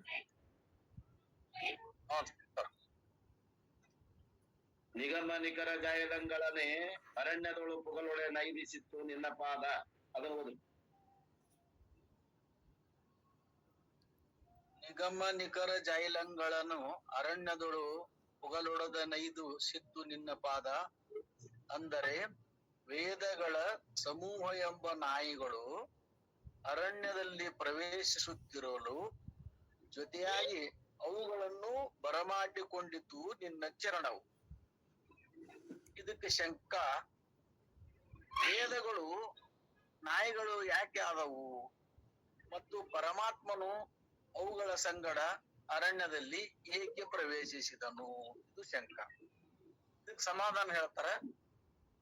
ಒಂದಾನೊಂದು ಕಾಲದಲ್ಲಿ ಅರ್ಜುನನು ಶಿವನಿಂದ ಪಾಶುಪತಾಸ್ತ್ರವನ್ನು ಪಡೆದು ಅದರಿಂದ ಕೌರವರನ್ನು ನಾಶಗೊಳಿಸಬೇಕೆಂದು ಇಂದ್ರಕೀಲ ಪರ್ವತದಲ್ಲಿ ಶಿವನನ್ನು ಕುರಿತು ತಪಸ್ಸು ಮಾಡುತ್ತಿದ್ದನು. ಅವನ ಸತ್ವವನ್ನು ಪರೀಕ್ಷಿಸಿ ಅವನಿಗೆ ಪಾಶುಪತಾಸ್ತ್ರವನ್ನು ಕೊಡುವ ನಿಮಿತ್ತವಾಗಿ ಮತ್ತು ಅವನ ಬೆನ್ನನ್ನು ಪಾರ್ವತಿಗೆ ತೋರಿಸುವ ಸಲುವಾಗಿ ತಾನು ಕಿರಾತನಾಗಿಯೂ ಪಾರ್ವತಿಯನ್ನು ಕಿರಾತಿನಿಯಾಗಿಯೂ ವೇದಗಳನ್ನು ನಾಯಿಗಳನ್ನಾಗಿಯೂ ಗಣಾಧೀಶ್ವರನನ್ನು ತನ್ನ ಸೇವಕರನ್ನಾಗಿಯೂ ಮಾಡಿಕೊಂಡು ಇಂದ್ರಕೀಲ ಪರ್ವತವನ್ನು ಪ್ರವೇಶಿಸಿದನು. ಅಲ್ಲಿ ಮೂಕಾಸುರನೆಂಬ ರಕ್ಕಸನನ್ನು ಹಂದಿಯನ್ನಾಗಿ ಮಾಡಿ ಅದನ್ನ ಮೊದಲು ಮುಂದಕ್ಕೆ ಅಟ್ಟಿದನು. ಆಮೇಲೆ ಆ ಹಂದಿಗೆ ಬಾಣದಿಂದ ಹೊಡೆಯಲು ಆ ಹಂದಿಯು ತಾಗಿದ ಬಾಣ ಸಹಿತ ಅರ್ಜುನನ ಸಮೀಪಕ್ಕೆ ಅದು ಹೋಯಿತು. ಆಗ ಅರ್ಜುನನು ಅದನ್ನು ನೋಡಿ ಇದು ತಪಸ್ವಿಗಳಿಗೆ ಕೇಡು ಮಾಡುವುದೆಂದು ತಿಳಿದು ತನ್ನ ಬಾಣದಿಂದ ಅದನ್ನು ಹೊಡೆದನು. ಆಗ ಆ ಹಂದಿಯು ಒದ್ದಾಡಿ ಅದು ನೆಲಕ್ಕೆ ಬಿದ್ದಿತು. ಅರ್ಜುನನು ಇದು ತನ್ನ ಬಾಣದಿಂದ ನೆಲಕ್ಕೆ ಬಿದ್ದಿತು ಎನ್ನಲು ಕಿರಾತನ ವೇಷದಿಂದಿರುವಂತ ಶಿವನು ನನ್ನ ಬಾಣದಿಂದ ಬಿದ್ದಿತು ಎಂದನು. ಇಬ್ಬರಿಗೂ ಯುದ್ಧವೇ ನಡೆಯಿತು. ಆ ಯುದ್ಧದಲ್ಲಿ ಅರ್ಜುನನು ಹೊಡೆದ ಎಲ್ಲ ಬಾಣಗಳನ್ನು ಕಿರಾತನು ಕಿತ್ತಿಕೊಂಡನು. ಆಗ ಅರ್ಜುನನು ಗಾಬರಿಯಾಗಿ ಇವರಿಗೆ ಯಾರೂ ಕಿತ್ತಿಕೊಂಡಿಲ್ಲ, ಇವತ್ತಿನ ದಿವಸ ಹೀಗಾಗಲು ಕಾರಣವೇನೆಂದು ವಿಚಾರಿಸುತ್ತಿರಲು ಇವತ್ತಿನ ದಿವಸ ಶಿವನ ಪೂಜೆ ಮಾಡದಿರುವುದರ ಫಲವೇ ಇದೆಂದು ಅವನಿಗೆ ಹೊಳೆಯಿತು. ಆಗ ಪಶ್ಚಾತ್ತಾಪ ಪಟ್ಟು ಶಿವಲಿಂಗವನ್ನು ಪೂಜಿಸಿ ಪುನಃ ಯುದ್ಧಕ್ಕೆ ನಿಲ್ಲುತ್ತಿರಲು ಶಿವಲಿಂಗದ ಮೇಲೆ ಏರಿಸಿದ ಪುಷ್ಪಗಳೆಲ್ಲವೂ ಕಿರಾತನ ತಲೆ ಮೇಲೆ ಕಂಡವು. ಆಗ ಅರ್ಜುನನು ಓಹೋ, ಇವನೇ ನಿಜವಾಗಿ ಶಿವನಿರುತ್ತಾನೆಂದು ಸಾಷ್ಟಾಂಗ ಪ್ರಣಾಮವನ್ನು ಮಾಡಿದನು. ಬಿಲ್ಲಿನಿಂದ ಹೊಡಿಸಿಕೊಂಡ ಶಿವನು ಮೆಚ್ಚಿ ಅವನಿಗೆ ಪಾಶುಪತಾಸ್ತ್ರವನ್ನು ಕೊಟ್ಟನು. ಇಂಥ ಪಾಶುಪತಾಸ್ತ್ರವನ್ನು ಪಡೆದದ್ದು ನಿನ್ನ ಪಾದ, ಏ ಪರಮಾತ್ಮನೇ. ಮತ್ತು ನಿನ್ನ ಪಾದ ಎಂಥದ್ದು ಅಂದರೆ ಪಾರ್ವತಿಗೆ ಪತಿಯಾಗಿಯೂ ಉಪಮಾನರಹಿತವಾಗಿಯೂ ಶಾಶ್ವತವಾಗಿಯೂ ಸೀಮಾರಹಿತವಾಗಿಯೂ ಸಕಲ ಜಗತ್ತಿನ ಜನರ ಅಂತರಂಗದಲ್ಲಿರುವಂತಹದ್ದಾಗಿರುತ್ತದೆ. ಇಲ್ಲಿಯವರೆಗೆ ಹೇಳಿದಂತ ಕಥೆಯು ಇದು ವಾಚ್ಯಾರ್ಥವಾಯಿತು. ಇನ್ನ ಇದರ ಲಕ್ಷಾರ್ಥ ಏನಪ್ಪಾ ಅಂತಂದ್ರ ಮೂಕಾಸುರನೆಂಬ ದೈತ್ಯನೇ ಅಹಂಕಾರ, ಇಲ್ಲಿ ಅರ್ಜುನನೇ ಜೀವನು, 4 ನಾಯಿಗಳೇ 4 ವೇದಗಳು, ಬೇಡನೆ ಪಾಶುಪತಾಸ್ತ್ರವೇ ಜ್ಞಾನ. ಈ ನಾಯಿಗಳಂತಿದ್ದ 4 ವೇದಗಳನ್ನು ಜೀವನಿಗೆ ಉಪದೇಶ ಮಾಡುವುದರಿಂದ ಅಹಂಕಾರವೆಂಬ ದೈತ್ಯನು ನಷ್ಟ ಹೊಂದುತ್ತಾನೆ. ಆಗ ಈ ಪಾಶುಪತಾಸ್ತ್ರವೆಂಬ ಜ್ಞಾನವು ಅದು ಪ್ರಾಪ್ತವಾಗುತ್ತದೆ. ಇದರಿಂದ ಜೀವನು ಮುಕ್ತನಾಗುತ್ತಾನೆ. ಇನ್ನು ಮನ್ಮಥನನ್ನು ಸುಟ್ಟು ತುಳಿದಾಡಿದಂಥ ಪೃಥ್ವಿ ಎಂಬ ಪಥವನ್ನು ನಾಗಲೋಕಕ್ಕೆ ಮೆಟ್ಟಿದಂಥ ಕಾಳಿದಾಸ ಮೊದಲಾದ ಕವಿಗಳು ನಾನಾ ರೀತಿಯಿಂದ ವರ್ಣಿಸತಕ್ಕಂಥ ಮಂದಾರ ಪರ್ವತವನ್ನೇ ಮನೆಯನ್ನಾಗಿ ಮಾಡಿ ವಾಸ ಮಾಡಿದಂಥ ಪರಮಾತ್ಮನ ಪಾದದ ಮಹಿಮೆಗಳನ್ನು ಮುಂದಿನ ಪದ್ಯದಿಂದ ವರ್ಣಿಸುತ್ತಾರೆ. ಸಾಕ್ಬಿಡ್ರಿ. Yes sir, yes. Ashok Kumar ಓದ್ತೀರಿ? ಅಶೋಕ್ ಕುಮಾರ್ ಆಗಿಂದ ಅಶೋಕ್ ಓದ್ತೀರಿ? ಓಪನ್ ಮಾಡ್ರಿ. ಅಶೋಕ್ ಕುಮಾರ್ ಕನ್ನಡ ಬರಲ್ರಿ? ಪರ್ಫೆಕ್ಟ್ ಇಲ್ರಿ ಅದಕ್ಕೆ ಅಶೋಕ, ಇನ್ನೊಬ್ರು ಯಾರು ಅಶೋಕ್ ಅದ ನೋಡ್ರಿ. ಯಾರು? ಹನುಮಂತಪ್ಪ. ಹನುಮಪ್ಪ. ಹಾ, ಯಾರದು? ಶರಣು ಶರಣಾರ್ಥಿ. ಹನುಮಪ್ಪ ಓದ್ತೀರಿ? ಇಲ್ರಪ್ಪರ ಪುಸ್ತಕ ತರಿಸ್ಕೊಂತೀನಿ ಹೇಳ್ರಪ್ಪರ. ಶಿವಾನಂದ. ಓ ನಮ ಶಿವಾಯ. ನಮಸ್ಕಾರ. ಓದ್ತೀರಿ? ಹಾ, ಓದ್ರಿ. ಬೆಂದನುಲಿಯಂದವಾಗಿ ಮಂದಿರ ಕಂದಪ್ಪನನು ಬಂದು ತುಳಿದಾಡಿತಲ್ಲೋ ನಿನ್ನ ಪಾದ. ಕುಂದರಿಳೆ ಎಂಬ ರಥವೊಂದು ನಾಗಲೋಕದೊಡ ನೊಂದುವಂತೆ ಮುಟ್ಟಿದುದು ನಿನ್ನ ಪಾದ. ಚಂದ್ರದಿಂದ ಕಾಳಿದಾಸ ಮೊದಲಾದ ಕವಿ ವೈದ್ಯ ಬಣ್ಣಿಸುವುದು ನಿನ್ನ ಪಾದ. ಇಂದು ಕುಂದ ಹಿಮಾಹಾರ ಪುಂಡರೀಕ ಪಾಂಡುರಂಗ ಮಂದಾರ ಮಂದಿರ ಹಾಸ ನಿನ್ನ ಪಾದ. ಟೀಕಾರಿಪ.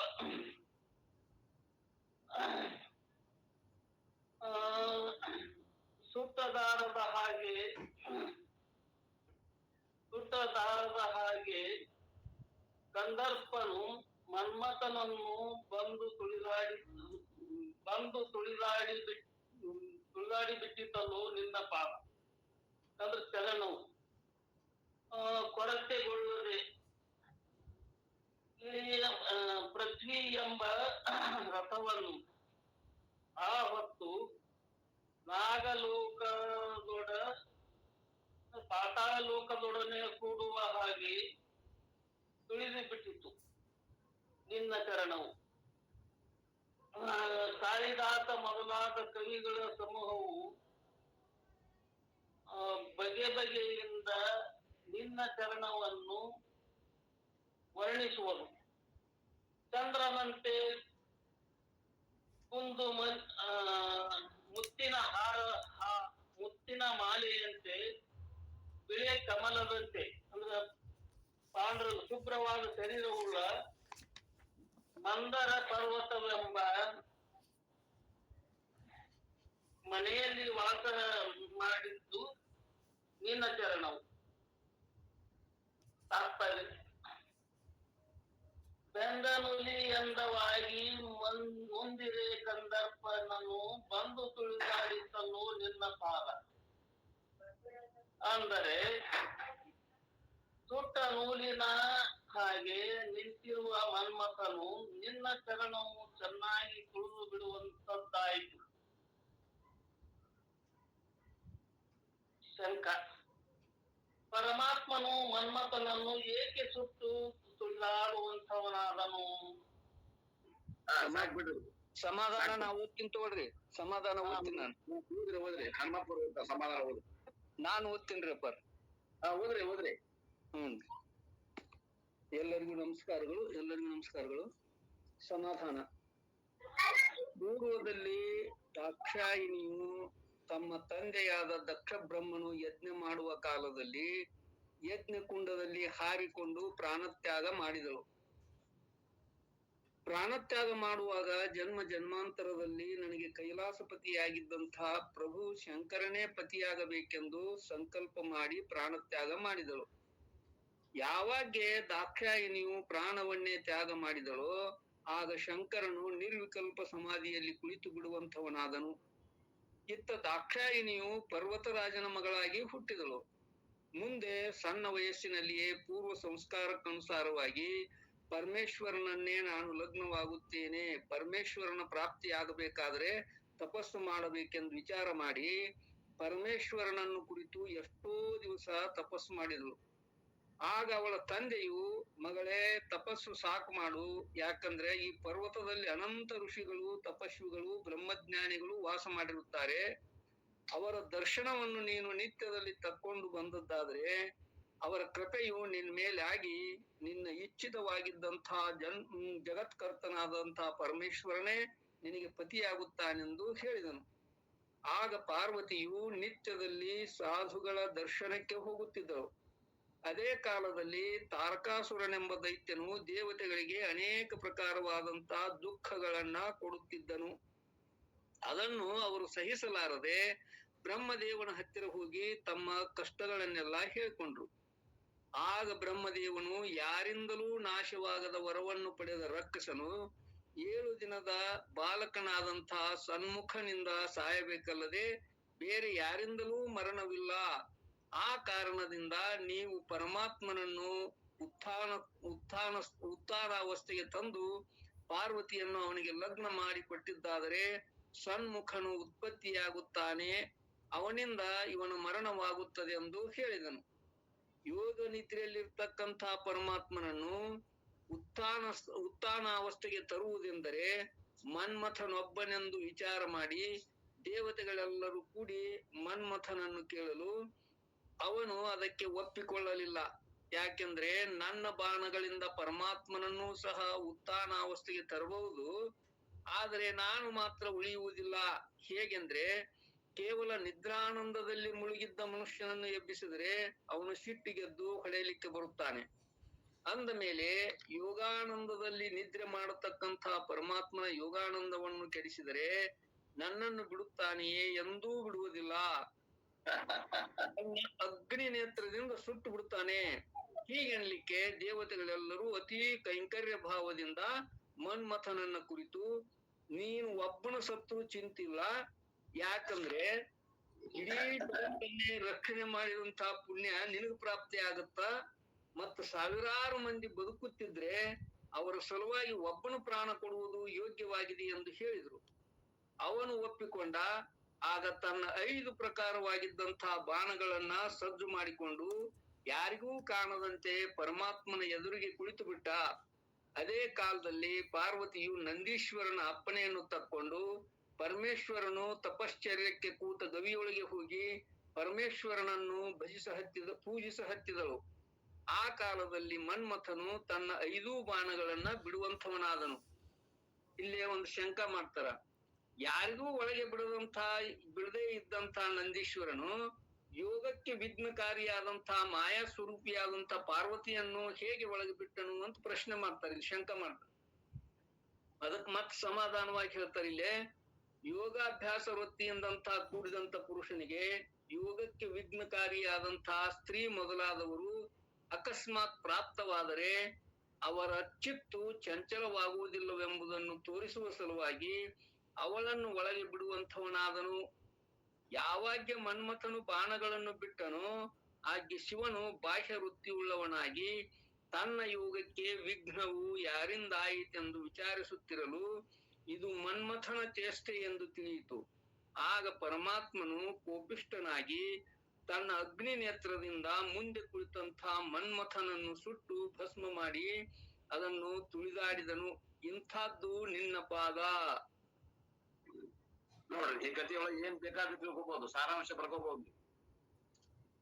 5 ರೀತಿ ಮನ್ಮಥನು 5 ರೀತಿ ಬಾಣ ಹೆಂಗ್ ಅದಾವ ಅನ್ನೋದು ಎಲ್ಲ ಪ್ರಾಜ್ಞಿರೋದ ನಿಮ್ಗೆ ಗೊತ್ತದ. ಆಮ್ಯಾಗ ಯೋಗಿಗಳಿಗೆ ಅವ ಏನು ಮಾಡಕ್ ಆಗೋದಿಲ್ಲ ಅನ್ನೋದು ಗೊತ್ತದ. ಮನ್ಕೊಂಡಾಗ ಎಬ್ಸಿದ್ರನ ಸಾಮಾನ್ಯ ಜನರಿಗೇನ ಎಬ್ಸಿದ್ರ ಸಿಟ್ಟು ಬರ್ತೈತಿ. ಇನ್ನ ಪರಮಾತ್ಮನ ಎಬ್ಸಿದ್ರೆ ಸಿಟ್ಟು ಬರಾಗಿಲ್ಲ ಅಂತ ನಾವು ಕಾಮಣ್ಣ ಅಂದ್ರೆ ಕಾಮಣ್ಣ ಕೈವಾದ ಎಷ್ಟೈತೆ ಅನ್ನೋದು ಗೊತ್ತಾಗ್ತದೆ. ಆನಂತರ ಇದ್ರ ಮೇಲೆ ಆ ದ್ರಾಕ್ಷಾಯಣಿ ತನ್ನ ತಂದೆಯಾದಂತ ದಕ್ಷ ಬ್ರಹ್ಮನ ಯಜ್ಞ ಮಾಡುವ ಕಾಲದಲ್ಲಿ ಯಜ್ಞಕುಂಡದಲ್ಲಿ ಹಾರಿಕೊಂಡು ಪ್ರಾಣತ್ಯಾಗ ಮಾಡಿದ್ದು. ಈ ಪ್ರಾಣತ್ಯಾಗಿದ್ರು ಮುಂದೆ ಜನ್ಮ ಜನ್ಮಾಂತರದಿಂದ ನನಗೆ ಕೈಲಾಸಪತಿ ಆದಂತ ಪ್ರಭು ಶಂಕರನೇ ಪತಿ ಆಗ್ಬೇಕಂತ ಸಂಕಲ್ಪ ಮಾಡಿದ್ವು. ಇದ್ರಿಂದ ಏನ್ ಗೊತ್ತಾಗ್ತದೆ ಅಂದ್ರೆ ನಾವು ಮರಣ ಕಾಲದಲ್ಲಿ ಏನ್ ಸಂಕಲ್ಪ ಮಾಡ್ತೀವಿ ಅದೇ ಆಗಿ ನಾವು ಹೋಗ್ತೀವಿ ಅನ್ನುವಂಥದ್ದು ಸಿಕ್ತು ಪುರಾವೆ ನಮಗೆ. ಹಿಂಗ ಕಥೆಗಳಲ್ಲಿ ವಾಚಾರ್ಥವನ್ನ ಗ್ರಹಣ ಮಾಡದೆ ಲಕ್ಷಾರ್ಥವನ್ನ ಗ್ರಹಣ ಮಾಡಬೇಕು ಅಂತ ಅರ್ಥ. ಬಾಳ ಚಂದ ಹುಡುಗರು ಹನುಮಪ್ಪ ಅವರು. ನಿಮ್ಗೆ ಯಾರು ಹೋಗ್ತಾರೆ? ನಾವು ಹೋಗ್ತೇನ್ರಿ.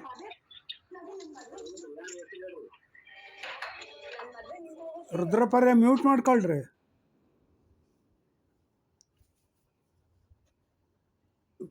ಕುಂದದಳಿ ಎಂಬ ರಥವೊಂದು ನಾಗಲೋಕದೊಡ ನೊಂದುವಂತೆ ಮೆಟ್ಟದುವುದು ನಿನ್ನ ಪಾದ.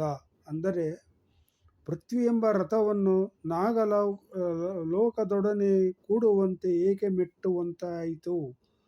ಅದಕ್ಕೆ ಸಮಾಧಾನ ಏನಂದರೆ, ಪರಮಾತ್ಮನು ತ್ರಿಪುರವನ್ನು ದಹನ ಮಾಡುವ ಕಾಲದಲ್ಲಿ ಪೃಥ್ವಿಯನ್ನೇ ರಥವನ್ನಾಗಿ ಮಾಡಿ ಮಹಾಮೇರು ಪರ್ವತವನ್ನು ಧನಸ್ಸಾಗಿ ಆದಿಶೇಷನನ್ನೇ ಹೆಡೆಯನ್ನಾಗಿ ವಿಷ್ಣುವನ್ನೇ ಬಾಣವನ್ನಾಗಿ ಬ್ರಹ್ಮನನ್ನೇ ಸಾರಥಿಯಾಗಿ ಮಾಡಿಕೊಂಡು ಸಹಸ್ರ ವರ್ಷಗಳ ಪರ್ಯಂತರ ಯುದ್ಧವನ್ನೇ ಮಾಡಿ ತ್ರಿಪುರವನ್ನು ಸುಟ್ಟನು.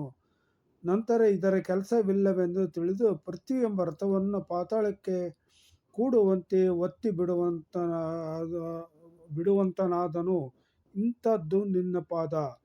ಕಾಳಿದಾಸ ಮೊದಲಾದ ಮಹಾಶ್ರೇಷ್ಠ ಕವಿಗಳು ನಾನಾ ರೀತಿಯಲ್ಲಿ ನಿನ್ನ ಚರಣವನ್ನೇ ವರ್ಣಿಸುತ್ತಾರೆ.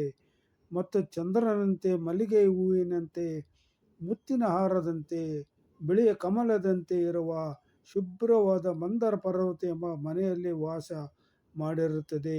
ಇಂಥದ್ದು ನಿನ್ನ ಪಾದ ಅಂತ ಹೇಳಿದ್ದಾರೆ. ಇಲ್ಲಿ ನೋಡ್ರಿ, ಲಕ್ಷಾರ್ಥ ಕೇಳಬಹುದು. ಚಂದ್ರ ಅಂದ್ರೆ ಮನಸ್ಸು ಅಂತ ಹೋಗ್ಬೇಕು, ಮನಸ್ಸಿನಲ್ಲಿ ಅದಾನಂತ ಅವನ ವಾಸ. ಮಲ್ಲಿಗೆ ಹೂವಿನಂತೆ ಅದು ಶುಭ್ರವಾದಾನಂತ, ಅವ ಶುಭ್ರದಾನಂತ. ಮುತ್ತಿನ ಹಾರದಂತೆ ಅದು ಶುಭ್ರನ, ಬಿಳಿಯ ಕಮಲದಂತೆ ಶುಭ್ರದನ, ಶುಭ್ರದಾನಂತ. ಶುಭ್ರವಾದ ಮಂದರದ ಪರ್ವತ ಅಂದ್ರ ಈ ಹಿಮಾಲಯದಲ್ಲಿ ವಾಸವಾಗ್ಯಾನ ಅಂತ ಅರ್ಥ. ಹಿಂಗ ಅವನ ಸ್ವರೂಪ ಎಲ್ಲದಪ್ಪ ಅಂತಂದ್ರ ಮನಸ್ಸದೊಳಗ ಐತಿ, ಮನಸ್ಸಿನಾಗ ಕಂಡಿಡ್ಬೇಕು ಅವನು. ಹಿಂಗ ಎಲ್ಲ ಲಕ್ಷಣಕ್ಕೆ ಅರ್ಥ ಇರ್ತಾವ. ಲಕ್ಷಣವನ್ನ ಗ್ರಹಣ ಮಾಡಿ ಓದ್ಲಿಕ್ಕೆ ಕಲಿಬೇಕು. ಮುಂದಿನ ಯಾರು ಓದ್ತೀರಿ? ಎಲ್ಲಿಬಡಿ ದಿವ್ಯಾನಂದ್ರು ಓದ್ತಾರ ನೋಡಿ. ಇನ್ನು ಮನುಗಳು, ಮುನಿಗಳು ಮೊದಲಾದವರು ಪರಮಾತ್ಮನ ಪಾದ ಕಮಲಗಳನ್ನೇ ಸ್ಮರಿಸುತ್ತಾರೆ ಎಂಬುದನ್ನು ಮುಂದಿನ ಪದ್ಯದಿಂದ ವರ್ಣಿಸುತ್ತಾರೆ. ಹೋದ್ರಿ ದಿವ್ಯಾನಂದ್ರು ಅದ್ರಿಲ್ಲ? ಅದೇನ್ ಸರ್, ಅದೇನೆ ಓದ್ತೀರಿ? ಓದ್ತೀನಿ ಸರ್. ಸ್ವಲ್ಪ ಸ್ಟೈಲ್ ಮ್ಯಾಗ ಹೋದ್ರಿ ಇವ್ರು ಓದ್ತಾರ ನೋಡಿ ಶಿವಪುತ್ರಪ್ಪನವ್ರು ಹಂಗ ಓದಾಕಲೀರಿ ಎಲ್ಲಾರು. ಅದು ಒಂದ್ ಕಲೆ, ಓದುವ ಒಂದ್ ಕಲೆ. ಈ ಕಥೆಗಳನ್ನ ಹಂಗ ಓದ್ಬೇಕು. ಸರಿ ಸರ್ ಪೇಜ್ 38 ಸರ್. ಯಾಕ್ರಿ ಕೈಯಾಗ ಪೇಜ್ ನೀವು ಹಿಡಿದಿಲ್ಲ, ಕೈಯಾಗ ಬುಕ್ ಹಿಡಿದಿಲ್ವಾ? 36. ನಮ್ದ್ರಾಗ 47ನೇ ಪೇಜ್ ಐತಿ, ನಿಮ್ದ್ರಾಗ ಎಷ್ಟು ಪೇಜ್ ನನಗೆ ಗೊತ್ತಿಲ್ಲ. 36 ಐತಿ. 36 36 ಐತ್ ನೋಡ್ರಿ. 36 ಲಾಸ್ಟ್ ಪ್ಯಾರ. ವೇದಗಳು ನಾಯಿಗಳಿಗೆ ಆದವು ಅಂತ ಆಯ್ತ್ರಿ. ಅದು ಅದೆಲ್ಲ ಮುಗೀತು. ನೆಕ್ಸ್ಟ್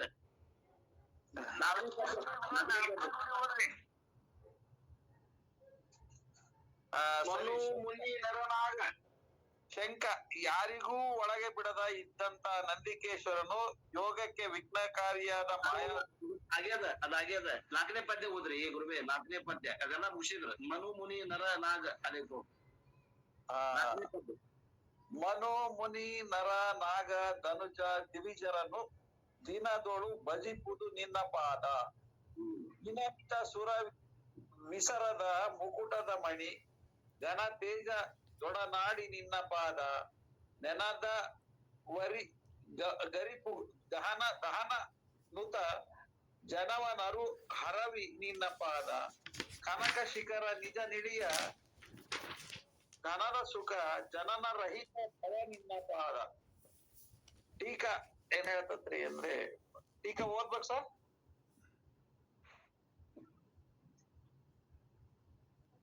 ಓದ್ರಿ. ಮನು ಅಂತ ಅಂದ್ರೆ ಸ್ವಯಂಭೂ ಮೊದಲಾದ 14 ಮಂದಿ ಮನುಗಳು. ಮುನಿ ವಸಿಷ್ಠ ಮೊದಲಾದ 88 ಕೋಟಿ ಮುನಿಗಳು. ನರ ಮನುಷ್ಯರು, ನಾಗ ಪಾತಾಳ ಲೋಕದವರು, ಧನು ರಾಕ್ಷಸರು, ದಿವಿಜರು ದೇವತೆಗಳು. ಅನುದಿನದೋಳು ಪ್ರತಿನಿತ್ಯದಲ್ಲಿ ಅನುದಿನದೋಳು ಅಂತ ಅಂದ್ರೆ ಪ್ರತಿನಿತ್ಯದಲ್ಲಿ ಭಜಿಪುದು ಧ್ಯಾನಿಸಲಿಕ್ಕೆ ಯೋಗ್ಯವಾಗಿರುವುದು ನಿನ್ನ ಪಾದ ನಿನ್ನ ಚರಣ. ವಿನಮಿತ ನಮಸ್ಕರಿಸಿದ ಸುರವಿಸರದ ದೇವತೆಗಳ ಸಮೂಹದ ಮುಕುಟದ ಮಣಿ ಕಿರೀಟಗಳಲ್ಲಿರ್ತಕ್ಕಂಥ ರತ್ನಗಳು. ಘನತೇಜದ ಹೆಚ್ಚಾದ ಪ್ರಕಾಶದೊಡನೆ ಸೇರಿರ್ತಕ್ಕಂಥದ್ದು. ಒಡನಾಡಿ ಕೂಡಿಕೊಂಡಿದ್ದು ನಿನ್ನ ಪಾದ ನಿನ್ನ ಚರಣ. ನೆನೆದವರ ಸ್ಮರಣೆ ಮಾಡಿರ್ತಕ್ಕಂಥವ್ರು.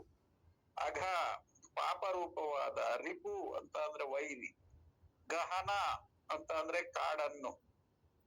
ದಹನ ಸುಡತಕ್ಕಂತಹದ್ದು. ನೂತ ಜನ ಸ್ತುತಿಸಲ್ಪಟ್ಟಿರ್ತಕ್ಕಂತ ಜನಗಳು ಎಂಬ. ನೂತ ಜನ ಅಂದ್ರೆ ಸ್ತುತಿಸಲ್ಪಡ್ತಕ್ಕಂತ ಜನಗಳು. ವನರುಹ ಅಂದ್ರೆ ಕಮಲಗಳಿಗೆ. ರವಿ ಸೂರ್ಯ ಸದೃಶವಾದಂತಹದ್ದು ನಿನ್ನ ಪಾದ ನಿನ್ನ ಚರಣ. ಕನಕ ಶಿಖರ ಬಂಗಾರದ ಶಿಖರಗಳ ಪರ್ವತವು. ನಿಜ ನಿಳೆಯ ಸ್ವಂತ ಮನೆಯಾಗಿರುವಂತ ಧನದ ಸಖ ಕುಬೇರನಿಗೆ ಗೆಳೆಯನಾದಂತ ಜನ್ಮರಹಿತನಾದಂತ ಭವ ಸೃಷ್ಟಿಕರ್ತನಾದ ಎಲ್ಲವೋ ಪರಮಾತ್ಮನೇ. ಭವ ಅಂತಂದ್ರೆ ಸೃಷ್ಟಿಕರ್ತನಾದ ಎಲ್ಲವೋ ಪರಮಾತ್ಮನೇ ಅಂತೇಳಿ. ನಿನ್ನ ಪಾದ ನಿನ್ನ ಚರಣವು ಇಂಥದ್ದು, ಹಿಂಗೈತಪ್ಪ ನಿನ್ನ ಚರಣ, ಹಂಗೈತಪ್ಪ ಅಂತ ಹೇಳಿ ಇಲ್ಲಿ ಶರಣಗಳನ್ನ ಹೊಗಳ್ತಕ್ಕಂತ ಒಂದು ಕವಿ ಚಾತುರ್ಯತೆ. ಸ್ವಯಂಭೂ ಮೊದಲಾದ ಮನುಗಳು. ಸುಮಾರು ಜನ ಮನುಗಳಿರ್ತಾರೆ. ಮನುಗಳು ಅಂದ್ರೆ ಸೃಷ್ಟಿಯ ಆದಿಯಲ್ಲಿ ಬಂದಿರತಕ್ಕಂತ ಪುರುಷರಿಗೆ ಮನುಗಳು ಅಂತ ಕರೀತಾರೆ. ಆ ಮೊದಲನೇದಾಗಿ ಸ್ವಯಂಭೂ ಮನು ಬರ್ತಾನೆ. ಅದಾದ್ಮೇಲೆ 14 ಜನ ಮನುಗಳು ಬರ್ತಾರೆ ಅಂತ ಹೇಳಿದ್ರಿ ಇಲ್ಲಿ. ಸ್ವಯಂಭೂ ಮೊದಲಾದ ಮನುಗಳು, ಅನಂತರ ವಸಿಷ್ಠ ಮೊದಲಾದ ಮುನಿಗಳು, ಸಪ್ತ ಋಷಿಗಳು, ಹೀಗೆ ವಸಿಷ್ಠ ಮುಂತಾಗಿರ್ತಕ್ಕಂತ 7 ಋಷಿಗಳು. 14 ಜನ ಯಾರು ಇವರು ಮನುಗಳು. ಋಷಿಗಳು 7 ಜನ, ಮನುಷ್ಯರು ಹಿಂಗೆ ಸತ್ಪುರುಷರು, ನಾಗಗಳು ಸುಮಾರು ಜನ ನಾಗಗಳಿದ್ದಾರೆ. ಅದರಲ್ಲಿ ದಾನವರು ಮತ್ತೆ ರಾಕ್ಷಸರು, ದೇವತೆಗಳು ಇದ್ದಾರೆ. ಪ್ರತಿನಿತ್ಯದಲ್ಲಿ ನಿನ್ನ ಪಾದವನ್ನೇ ಧ್ಯಾನಿಸುತ್ತಾರೆ. ಅವರು ನಿತ್ಯನು ಅವ್ರಿಗೆ ಬೆಳಿಗ್ಗೆನೆ ಆಗಲ್ಲ, ಮುಂಜಾನೆ ಎದ್ದ ತಕ್ಷಣ ಶಿವ ಧ್ಯಾನ, ಶಿವಪಾದ ಸ್ಮರಣೆ, ಅವ್ರು ನಿತ್ಯ ಪೂಜೆ ಮಾಡ್ತಾ ಇರ್ತಾರೆ ನಿನಗೆ. ಅಂಥ ಪಾದಗಳು ನಿನ್ನವು. ಈ ಸಮಸ್ತ ಜಗತ್ತು ನಿನ್ನ ಆರಾಧನೆ ಮಾಡ್ತಾ ಇದೆ ಅನ್ನೋದನ್ನ ಇಲ್ಲಿ ನಾವು ಕಾಣಬಹುದು. ನಮಸ್ಕರಿಸಿದ ದೇವತೆಗಳ ಕಿರೀಟಗಳಲ್ಲಿರ್ತಕ್ಕಂಥ ರತ್ನಗಳ ಹೆಚ್ಚಾದ ಪ್ರಕಾಶದಿಂದ ಕೂಡಿಕೊಂಡು ನಿನ್ನ ಪಾದವು ಸಂತೋಷದಿಂದ ಇರ್ತಕ್ಕಂಥದ್ದು.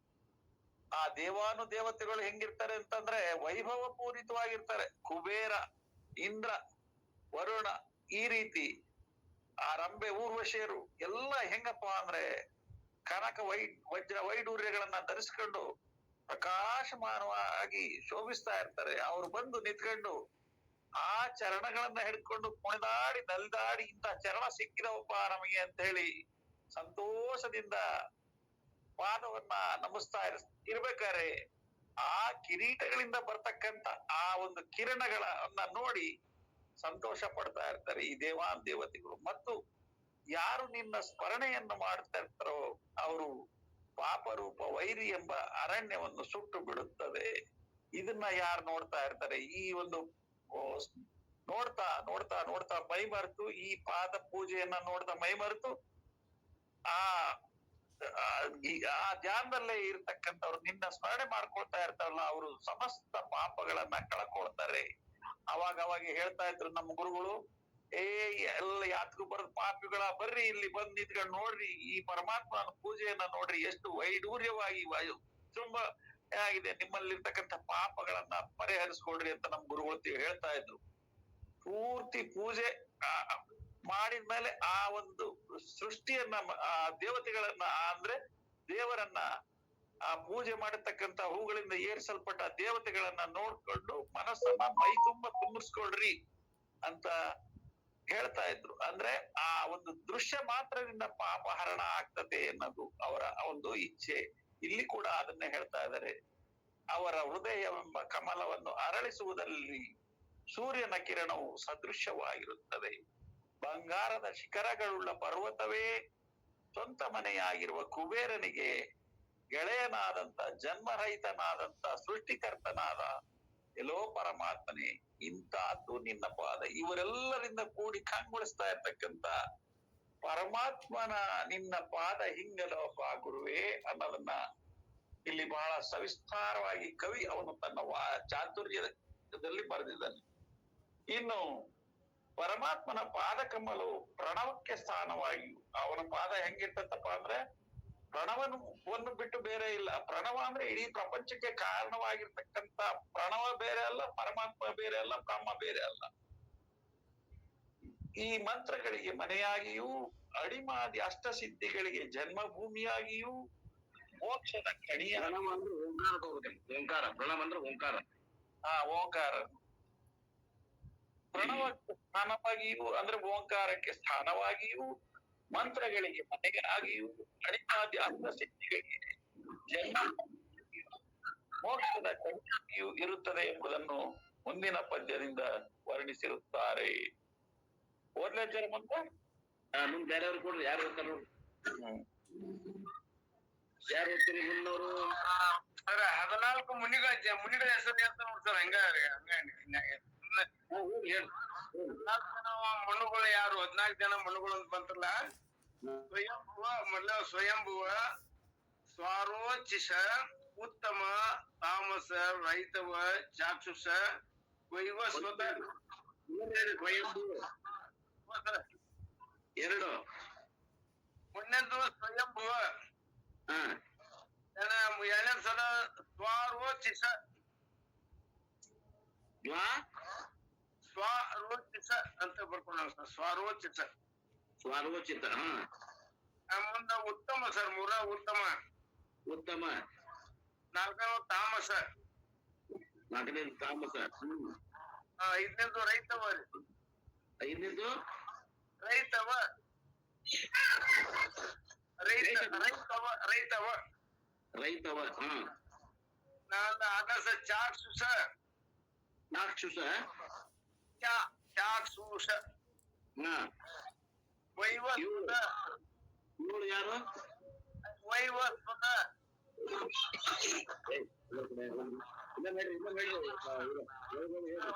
ವೈವಸ್ವತ ಏನ್ ಅರಲ್ಲ ಇದೆ ವೈವಸ್ವತ ವೈವಸ್ಸನ ವೈವಸ್ವತ ಈಗೇನ್ ನಡೆದ ಸರ್ ಇದೆ ಈಗ ಸದ್ದರೆ ಚಾಲ್ತಿ ಇರೋದ್ರಿ ವೈವಸ್ವತ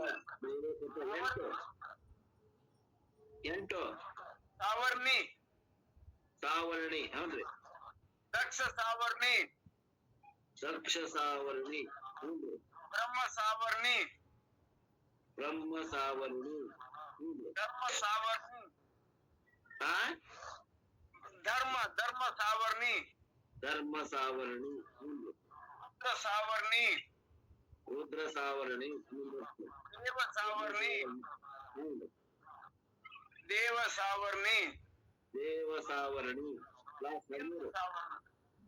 ಇಂದ್ರ ಸಾವರ್ಣಿ ಹ್ಮ್ ಈಗ 6 ಮನ್ವಂತರಗಳು ಮುಗಿದವ್ರು ಸರ ಈಗ ಇರೋದು 7ನೇದು ವೈವಸ್ವತ ಮನ್ವಂತ ಅನ್ನೋದ್ರಿ ಹೌದೌದು ಸಿಕ್ಕದ ಕಡೆ ಹೇಳ್ತಾರ ನೋಡ್ರಿ 28ನೇ ಯುಗಕ್ಕೆ ಅಂತ ದೇವಿ ಪುರಾಣದಲ್ಲಿ ಬರ್ತದಲ್ರಿ ಇದು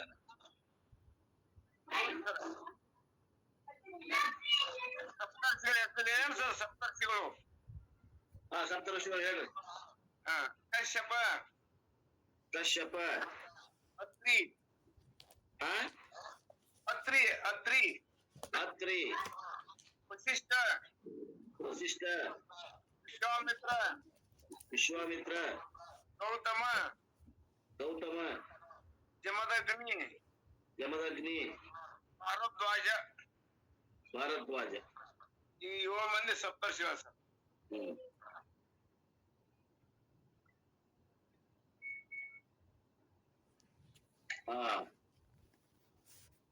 ಮತ್ತೆ ಹೇಳ್ತೀರಿ ಶಿವಪುತ್ರ ಮುಂದಿನ ಓದ್ಬಿಡ್ರಿ ನೀವು ಪದ್ಯ ಹೌದು ಸರ್ ಪ್ರಣವದ ನೆಲೆ ಮಂತ್ರದ ಅನ್ನೋದು ಹೌದು ಸರ್ ಪ್ರಣವದ ನೆಲೆ ಮಂತ್ರ ಗಣದ ಭವನ ಗುಣ ಮಣಿಕುಲ ಜಲ ನಿಧಿ ನಿನ್ನ ಪಾದ ಅಣಿಮಾದಿಗಳ ಜನನದ ಭೂಮಿ ಸುಖದ ಸಂದನಿ ಸತ್ಯ ಶುಭದಾಗು ನಿನ್ನ ಪಾದ ಗಣತತಿಗಳ ಬೀಡು ತನುವಿನ ತಾನ ತತ್ವದ ಮುಕುತಿಯ ಖನಿ ನಿನ್ನ ಪಾದ ಫಣಿಪ ಕಂಕಣ ಕರುಣಾರಸ ಭರಿತೆ ಕ್ಷಣಗುರು ಶಂಭುಲಿಂಗ ನಿನ್ನ ದಿವ್ಯ ಪಾದ ಈ ಕಾರ್ಯ ಪ್ರಣವದ ನೆಲೆ ಅಂದ್ರೆ ಓಂಕಾರಕ್ಕೆ ಸ್ಥಾನವಾಗಿಯೂ ಮಂತ್ರಗಣದ ಅಂದ್ರೆ ಮಂತ್ರಗಳ ಸಮೂಹಕ್ಕೆ ಹಂಗ ಉತ್ತರ ಅದ ಸಾರಾಂಶ ಹೇಳ್ದ ಸರ್ ಓಂಕಾರಕ್ಕೆ ಸ್ಥಾನವಾಗಿಯೂ ಮಂತ್ರಗಳ ಸಮೂಹಕ್ಕೆ ಮನೆಯಾಗಿಯೂ ಸದ್ಗುಣಗಳೆಂಬ ರತ್ನಗಳ ಸಮೂಹಕ್ಕೆ ಸಮುದ್ರ ಪ್ರಾಯವಾಗಿರುವುದು ನಿನ್ನ ಚರಣವು ಅನಿಮಾದಿ ಅಷ್ಟಸಿದ್ಧಿಗಳಿಗೆ ಉತ್ಪತ್ತಿಯ ಸ್ಥಾನವಾಗಿಯೂ ಸುಖದ ಸಮೂಹಕ್ಕೆ ಯಥಾರ್ಥವಾದ ಮಂಗಳ ಉಂಟು ಮಾಡುವಂತಹದ್ದು ನಿನ್ನ ಚರಣವು ಪ್ರಮಥಗಣಗಳ ಸಮೂಹಕ್ಕೆ ಆಶ್ರಯವಾಗಿಯೂ ತೃಪ್ತಿಯ ಸ್ಥಾನವಾಗಿಯೂ 36 ತತ್ವಗಳಿಗೆ ಕೀಲಾಗಿಯೂ ಮೋಕ್ಷದ ಕಣಿಯಾಗಿ ಇರುವುದು ನಿನ್ನ ಚರಣವು ಹಾವುಗಳನ್ನೇ ಕಡಗಗಳನ್ನಾಗಿ ಮಾಡಿಕೊಂಡಂತ ದಯ ಎಂಬ ರಸದಿಂದ ತುಂಬಿದ ಕಡೆಗಣ್ಣಿನ ನೋಟವುಳ್ಳಂತ ಶ್ರೋತ್ರಿಯ ಬ್ರಹ್ಮನಿಷ್ಠನಾದ ಅಂದ್ರೆ ಸುಖವನ್ನುಂಟು ಮಾಡುವಂತ ಪರಮಾತ್ಮನೇ ನಿನ್ನ ಚರಣವು ಶ್ರೇಷ್ಠವಾಗಿರುವುದು ಅಂತ ಇಷ್ಟ ಹೇಳ್ಯಾರ ಸರ. ತಾತ್ಪರ್ಯರು ಅರ್ಥ ಸ್ಪಷ್ಟ ಇರುವುದರಿಂದ ಇಲ್ಲಿ ತಾತ್ಪರ್ಯ ಬರೆಯುವುದನ್ನು ಬಿಟ್ಟಿರುತ್ತೇವೆ ಅಂತ ಹೇಳು. ಇಲ್ಲಿವರೆಗೆ ಶಿವನ ಪಾದದ ಮಹಿಮೆಯನ್ನು ವರ್ಣಿಸಿದ್ರು. ಇನ್ನ ಶಿವಮಂತ್ರದ ಮಹಿಮೆಯನ್ನು ಮುಂದಿನ ಪದದಿಂದ ವರ್ಣಿಸುತ್ತಾರೆ. ಮತ್ತೆ ಸರಳತೆ ಎಲ್ಲರಿಗೂ ಅರ್ಥ ಐತೆ ಅಂತ ತಿಳ್ಕೊಂಡ್ರೆ ಸರ. ಸಮಯನು ಆಗೈತಿ, ಮುಕ್ತಾಯ ಮಾಡ್ಬಿಡೋಣ ಸರ. ಧನ್ಯವಾದಗಳು. ರೈಟ್, ನಾಳೆ 4ನೇ ಪದ್ಯ. ಸುಪುತ್ರ